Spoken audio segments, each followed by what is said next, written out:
Prophet and Pioneer, Mary Lyon. From Heroines of Service, 1921, by Mary Rosetta Parkman. Anything that ought to be done can be done. Immanuel Kant. Heroines of Service. Prophet and Pioneer. What is my little Mistress Mary trying to do? The whir of the spinning wheel was stilled for a moment as Mrs. Lyon glanced in surprise at the child who had climbed up on a chair to look more closely at the hourglass on the chimneypiece. "I am just trying to see if I can find the way to make more time," replied Mary. "That's not the way, daughter," laughed the busy mother, as she started her wheel again. "When you stop to watch time, you lose it. Let your work slip from your fingers faster than the sand slips, that's the way to make time." If busy hands can indeed make time, we know why the days were so full of happy work in that little farmhouse among the hills of western Massachusetts. It takes courage and ceaseless toil to run a farm that must provide food and clothing for 7 growing children, but Mrs. Lyon was never too busy or too tired to help a neighbor or to speak a word of cheer. "How is it that the widow can do more for me than anyone else?" asked a neighbor who had found her a friend in need. "She reminds me of what the Bible says, having nothing yet possessing all things.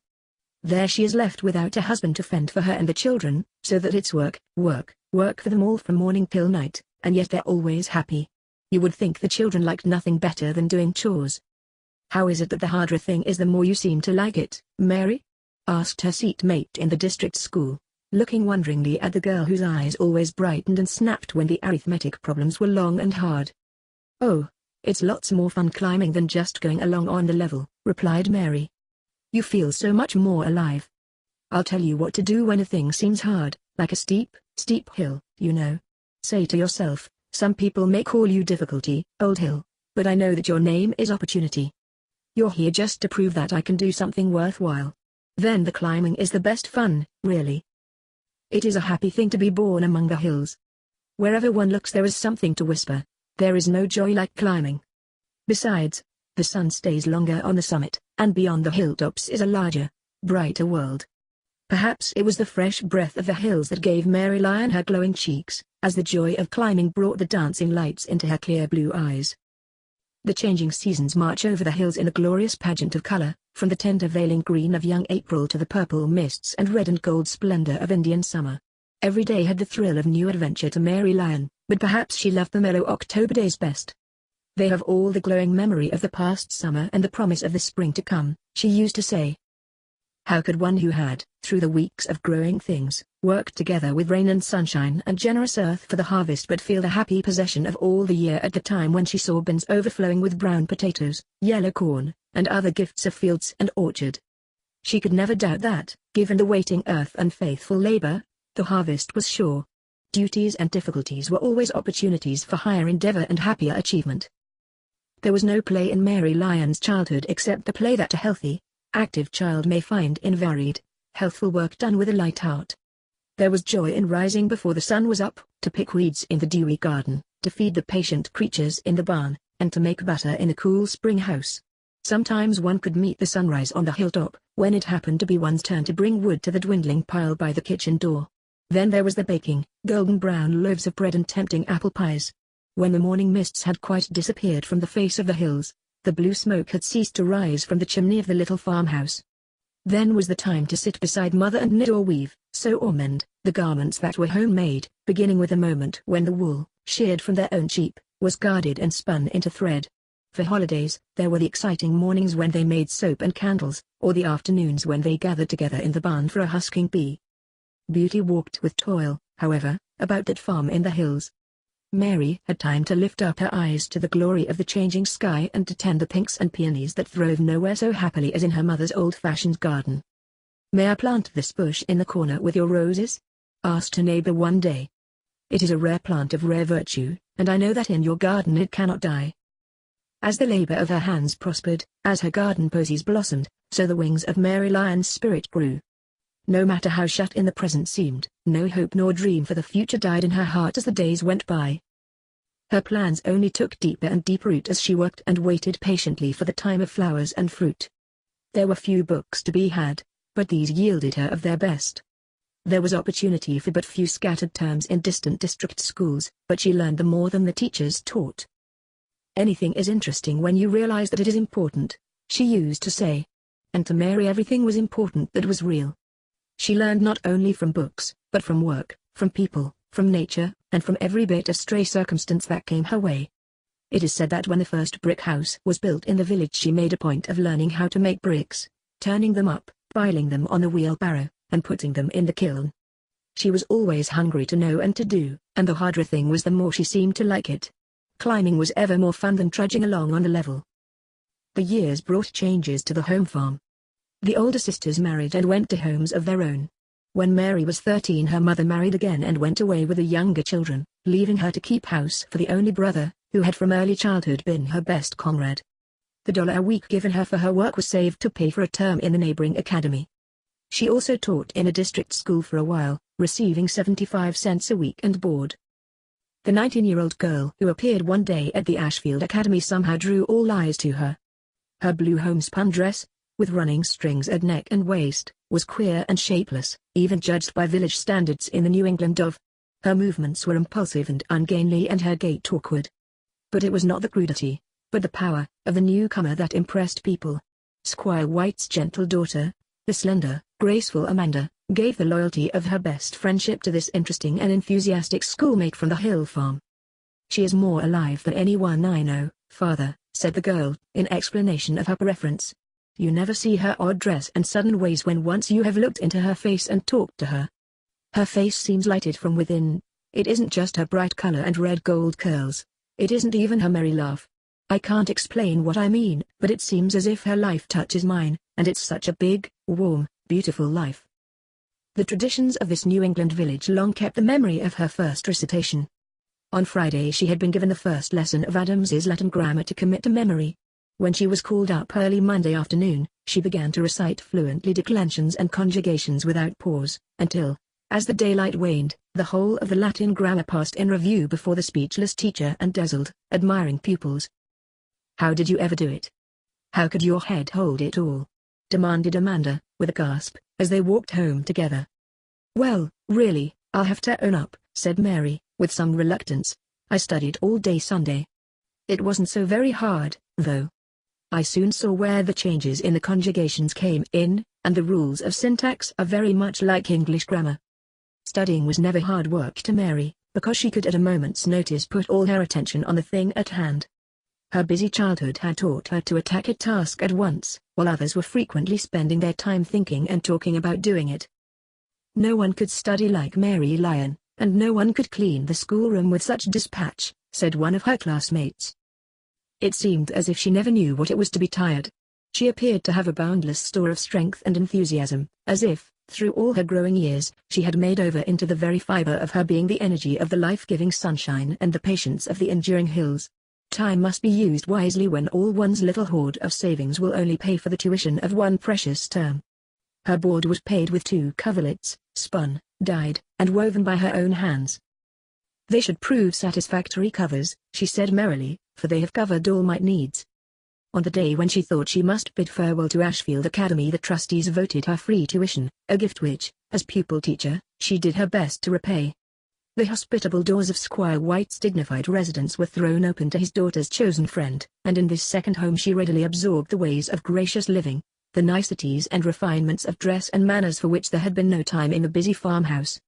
When the course at the academy was completed, the power of her eager spirit and evident gifts led Squire White to offer her the means to go with his daughter to Byfield Seminary near Boston, the school conducted by Mr. Joseph Emerson, who believed that young women, no less than their brothers, should have an opportunity for higher instruction. In those days before colleges for women or normal schools, he dreamed of doing something towards giving worthy preparation to future teachers.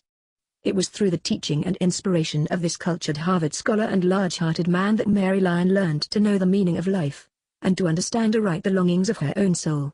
Years afterward she said, "In my youth I had much vigor, was always aspiring after something. I called it longing to study, but had few to direct me. One teacher I shall always remember. He taught me that education was to fit one to do good." On leaving Byfield Seminary, Miss Lyon began her life work of teaching. But with all her preparation for doing and her intense desire to do, she did not at first succeed. The matter of control was not easy to one who would not stoop to rigid mechanical means and who said, one has not governed a child until she makes the child smile under her government. Besides, Her sense of humor, later one of her chief assets, seemed at first to get in the way of her gaining a steady hold on the reins. When she was tempted to give up in discouragement, she said to herself, "I know that good teachers are needed, and that I ought to teach. All that ought to be done can be done." To one who worked earnestly in that spirit, success was sure. 5 years later, 2 towns were vying with each other to secure her as a teacher in their academies for young ladies. For some time she taught at Derry in New Hampshire, during the warm months, going to her beloved Ashfield for the winter term. Wherever she was she drew pupils from the surrounding towns and even from beyond the borders of the state. Teachers left their schools to gather about her. She had the power to communicate something of her own enthusiasm and vitality. Bright eyes and alert faces testified to her power to quicken thought and to create an appetite for knowledge. "Her memory has been to me continually an inspiration to overcome difficulties," said one of her pupils. "You were the first friend who ever pointed out to me defects of character with the expectation that they would be removed," another pupil wrote in a letter of heartfelt gratitude. At this time all the schools for girls, like the Ashfield Academy and Mr. Emerson's seminary at Byfield, were entirely dependent upon the enterprise and ideals of individuals. There were no colleges with buildings and equipment, such as furnished dormitories, libraries, and laboratories, belonging to the work and the future. In the case of the most successful schools there was no guarantee that they would endure beyond the lifetime of those whose interest had called them into being. Miss Lyon taught happily for several years, often buying books of reference and material for practical illustration out of her salary of $5 or $6 a week. The chance for personal influence seemed the one essential. "Never mind the brick and mortar," she cried. "Only let us have the living minds to work upon."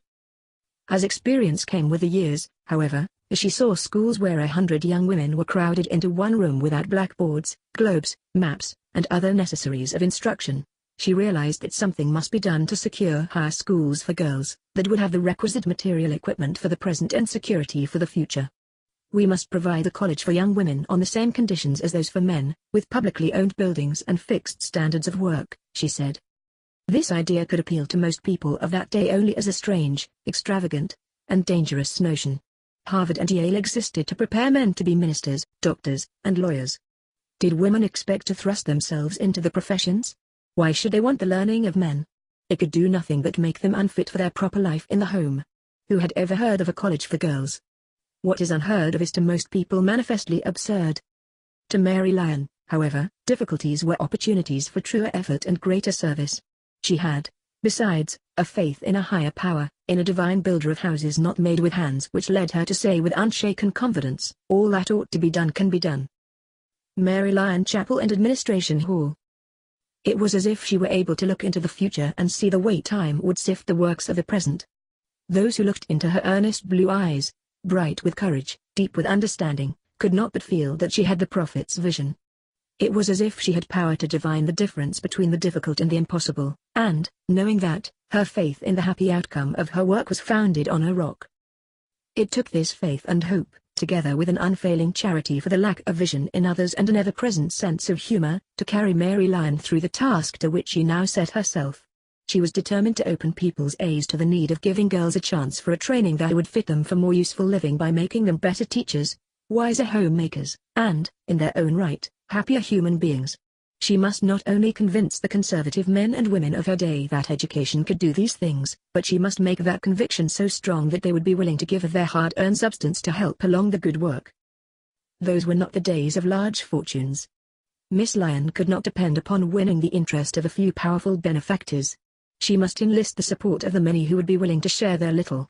She must perforce have the hardihood of the pioneer, no less than the vision of the seer, to enable her to meet the problems, trials, and rebuffs of the next few years. "I learned 20 years ago not to get out of patience," she once said to someone who marveled at the unwearied good humor with which she met the most exasperating circumstances. First enlisting the assistance of a few earnest men to serve as trustees and promoters of the cause, she, herself, traveled from town to town, from village to village, and from house to house, telling over and over again the story of the Mount Holyoke to be, and what it was to mean to the daughters of New England. For the site in South Hadley, Massachusetts, had been early selected, and the name of the neighboring height, overlooking the Connecticut River, chosen by the girl who was born in the hills and who believed that it was good to climb. "I wander about without a home," she wrote to her mother, "and scarcely know one week where I shall be the next." All of her journeying was by stage, for at that time the only railroad in New England was the one, not yet completed, connecting Boston with Worcester and Lowell. To those who feared that even her robust health and radiant spirit could not long endure the strain of such a life, she said, "Our personal comforts are delightful, but not essential. Mount Holyoke means more than meat and sleep. Had I 1,000 lives, I would sacrifice them all in suffering and hardship for its sake." During these years Miss Lyon abundantly proved that the pioneer does not live by bread alone. Only by the vision of what his struggles will mean to those who come after to profit by his labors is his zeal fed. It seemed at the time when Mount Holyoke was only a dream of what might be, and in the anxious days of breaking ground which followed, that Miss Lyon's faith that difficulties are only opportunities in disguise was tried to the utmost. Just when her enthusiasm was arousing in the frugal, thrifty New Englanders a desire to give, out of their slender savings, a great financial panic swept over the country. Miss Lyon's friends shook their heads. "You will have to wait for better times," they said. "It is impossible to go on with the undertaking now." "When a thing ought to be done, it cannot be impossible," replied Miss Lyon. "Now is the only word that belongs to us, with the after while we have nothing to do." In that spirit she went on, and in that spirit girls who had been her pupils gave of their little stipends earned by teaching, and the mothers of girls gave of the money earned by selling eggs and braiding palm leaf hats. "Don't think any gift too small," said Miss Lyon. "I want the 20s and the 50s, but the dollars and the half-dollars, with prayer, go a long way." So Mount Holyoke was built on faith and prayer and the gifts of the many who believed that the time cried out for a means of educating girls who longed for a better training. One hard-working farmer with 5 sons to educate gave $100. "I have no daughters of my own," he said, "but I want to help give the daughters of America the chance they should have along with the boys." 2 delicate gentlewomen who had lost their little property in the panic, earned with their own hands the money they had pledged to the college. Even Miss Lyon's splendid optimism had, however, some chill encounters with small-mindedness in people who were not seldom those of large opportunities. Once when she had journeyed a considerable distance to lay her plans before a family of wealth and influence in the community, she returned to her friends with a shade of thought on her cheerful brow. "Yes, it is all true, just as I was told," she said as if to herself. "They live in a costly house, it is full of costly things. They wear costly clothes, but oh, they're little bits of folks." Miss Lyon, herself, gave to the work not only her entire capital of physical strength and her gift of heart and mind, but also her small savings, which had been somewhat increased by Mr. White's prudent investments. And for the future she offered her services on the same conditions as those of the missionary, the means of simple livelihood and the joy of the work. Mount Holyoke is designed to cultivate the missionary spirit among its pupils, declared an early circular, that they may live for God and do something. Always Miss Lyon emphasized the ideal of an education that should be a training for service. To this end she decided upon the expedient of cooperative housework to reduce running expenses, to develop responsibility, and to provide healthful physical exercise. Long before the day of gymnasiums and active sports, this educator recognized the need of balanced development of physical as well as mental habits. "We need to introduce wise and healthy ideals not only into our minds, but into our muscles," she said. "Besides, there is no discipline so valuable as that which comes from fitting our labors into the work of others for a common good." One difficulty after another was met and vanquished. When the digging for the foundation of the first building was actually underway, quicksand was discovered and another location had to be chosen. Then it appeared that the bricks were faulty, which led to another delay. After the work was resumed and all was apparently going well, the walls suddenly collapsed. "Then," said the man in charge, "I did dread to see Miss Lyon. Now, thought I, she will be discouraged." As he hurried towards the ruins, however, whom should he meet but Miss Lyon herself, smiling radiantly. "How fortunate it is that it happened while the men were at breakfast," she exclaimed. "I understand that no one has been injured." The cornerstone was laid on a bright October day that seemed to have turned all the great chill of the dying year into a golden promise of budding life after the time of frost. "The stones and brick and mortar speak a language which vibrates through my soul," said Miss Lyon. "I have indeed lived to see the time when a body of gentlemen have ventured to lay the cornerstone of an edifice which will cost about $15,000, and for an institution for women. Surely the Lord hath remembered our low estate. The work will not stop with this foundation. Our enterprise may have to struggle through embarrassments for years, but its influence will be felt." How lovingly she watched the work go on. When the interior was underway, how carefully she considered each detail of closets, shelves, and general arrangements for comfort and convenience. When the question of equipment became urgent, How she worked to create an interest that should express itself in gifts of bedroom furnishings, curtains, crockery, and kitchenware, as well as books, desks, chairs, and laboratory material.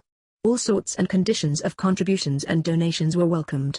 One was reminded of the way pioneer Harvard was at first supported by gifts of a cow or a sheep, corn or salt, a piece of cloth or of silver plate. 4 months before the day set for the opening, not a third of the necessary furnishing had come in. "Everything that is done for us now," cried Miss Lyon, "seems like giving bread to the hungry and cold water to the thirsty." On the 8th of November, the day that Mount Holyoke opened its door, all was excitement in South Hadley. Stages and private carriages had for 2 days been arriving with road-weary, but eager, young women. The sound of hammers greeted their ears. It appeared that all the men, young and old, of the countryside had been pressed into service. Some were tacking down carpet or matting, others were carrying trunks, unloading furniture, and putting up beds. Miss Lyon seemed to be everywhere, greeting each newcomer with a word that showed that she already knew her as an individual, putting the shy and homesick girls to work, taking a cup of tea to one who was overtired from her journey, and directing the placing of furniture and the unpacking of supplies. It might well have seemed to those first arrivals that they must live through a period of preparation before a reluctant beginning of regular work could be achieved, but in the midst of all the noise of house settling and the fever of uncompleted entrance examinations, the opening bell sounded on scheduled time and classes began at once. What seemed, at first glance, hopeless confusion became ordered and stimulating activity through the generalship and inspiration of one woman whose watchword was, "Do the best you can now. Do not lose one golden opportunity for doing by merely getting ready to do something. Always remember that what ought to be done can be done." This spirit of assured power, their will to do, became the spirit of those who worked with her, and was in time recognized as the Mount Holyoke spirit. "I can see Miss Lyon now as vividly as if it were only yesterday that I arrived, tired, hungry, and fearful, into the strange new world of the seminary," said a white-haired grandmother, her spectacles growing misty as she looked back across the 60-odd years that separated her from the experiences that she was recalling. "Tell me what you remember most about her," urged her vivacious granddaughter, a Mount Holyoke freshman, home for her Christmas vacation. "Was she really such a wonder as they all say?" "Many pictures come to me of Miss Lyon that are much more vivid than those of people I saw yesterday," pondered the grandmother. "But it was, I think, in morning exercises in Seminary Hall that she impressed us most.